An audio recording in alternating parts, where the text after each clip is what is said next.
floor. Behind all that noise, there's a pulse, an invisible current of capital, literally dictating the rise and fall of global markets. And right in the middle of it all, there is one single company that manages more money than the gross domestic product of most countries on Earth.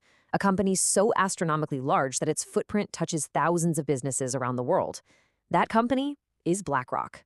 Welcome to this explainer. Today, we're pulling back the curtain on the ultimate Wall Street enigma. Trillions, not millions, not billions, but trillions. We are talking about a portfolio exceeding $10 trillion. I mean, it's a scale of wealth that is almost impossible for the human brain to truly conceptualize. To put that into perspective for you, if BlackRock were a country, its assets under management would make it the third largest economy in the entire world, sitting right behind the United States and China. We're talking about stakes so impossibly high that a single macro-level decision can send shockwaves through the global economy. But with that kind of unfathomable scale comes a very big, very loud question. When you manage that much of the world's wealth, do you essentially own the world? Over the last few years, BlackRock has become one of the most intensely talked about companies on the internet. You've likely seen the viral claims floating around. Some people call it the single most powerful company in the world. Others go even further, alleging it acts as this shadow entity secretly controlling global markets, with rumors claiming they single-handedly dictate global residential real estate prices or secretly puppet corporate boardrooms to push specific agendas. But what is BlackRock actually? Is there a kernel of truth to the rumors, or is there a much more complex reality driving modern American finance? Part 1. The BlackRock Phenomenon. From viral claims to Wall Street reality. Part 2. Rise of a giant.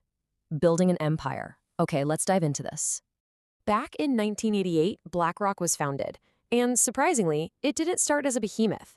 It was just a small investment management firm, operating out of a single room founded by Larry Fink and a handful of ambitious partners.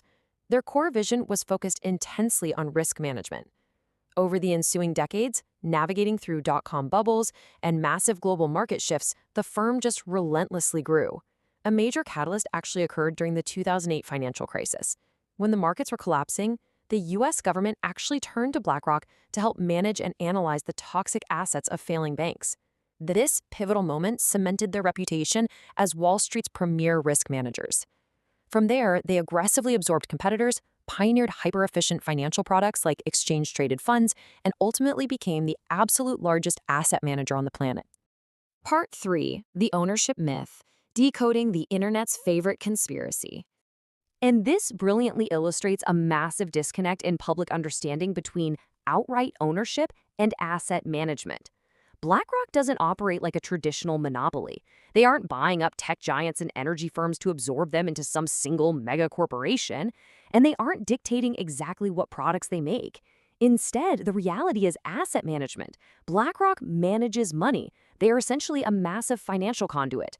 When they buy stock in a Fortune 500 company, they are overwhelmingly doing it on behalf of the clients who gave them the capital to invest. They are the manager, not the master. Part 4. Trillions in motion. Following the money. So where is all this money coming from? Well, the bulk of this massive pool of capital actually belongs to pension funds and retirement accounts. We're talking about the life savings of teachers, firefighters, factory workers, and doctors. It includes university endowments, sovereign governments, and millions of everyday individual investors just hoping to grow their 401ks. When a teacher's pension fund wants to invest in the S&P 500, they often use an index fund created by BlackRock. BlackRock executes the trade, they hold the shares, and they take a tiny fee for the service. But the teacher and the pension fund? They own the underlying financial value. The true owners of the wealth aren't some secret cabal in a smoke-filled boardroom. The capital actually originates from millions of everyday people and public institutions. Because they are an asset manager, BlackRock operates under what is known as a fiduciary duty. This means they're legally bound to act in the best financial interest of the clients whose money they are managing. They invest that massive pool of client money into stocks, bonds, and other assets to generate a return.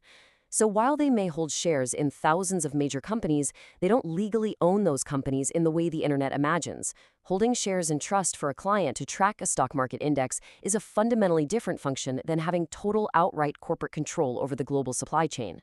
Their job is to grow the money legally and efficiently. Part 5. The Aladdin System. The central nervous system of modern finance. Now, while BlackRock doesn't legally own the world, they do possess immense, almost unbelievable influence. And the real engine of that power isn't just the money, It's the technology. Enter Aladdin. This stands for Asset Liability Debt and Derivative Investment Network. It's a powerful risk management platform, but calling it just software almost undersells it. Many experts consider Aladdin to be the absolute core infrastructure of modern finance. To put this scale into perspective for you, while BlackRock manages over $10 trillion itself, Aladdin is licensed out and used by massive separate financial institutions, banks, and funds around the world to monitor tens of trillions more. It oversees a staggering percentage of the entire global financial system. So, the crucial point is that Aladdin helps investors analyze risk across massive global portfolios by crunching infinite variables. If a sudden geopolitical conflict breaks out in a major oil-producing region, Aladdin instantly calculates how that single event will ripple through global supply chains, impact specific energy stocks, and alter the risk profile of a firefighter's pension fund in Ohio. It simulates historic economic disasters and tells money managers what might happen to their investments under extreme stress. It processes millions of trades and monitors trillions of dollars in assets daily. It is literally the invisible intelligence guiding a massive chunk of the global stock market. Part 6. Future of Global Finance. The debate on corporate power. All right, we've established the reality of their sheer scale and technological dominance, and this naturally shifts us into some very legitimate critiques.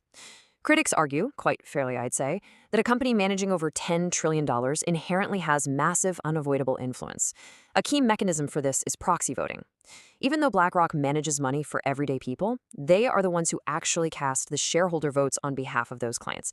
That means they have an outsized voice in corporate boardrooms, influencing CEO pay, environmental policies, and corporate governance across thousands of companies. When trillions move, and when a $10 trillion manager casts a vote, the entire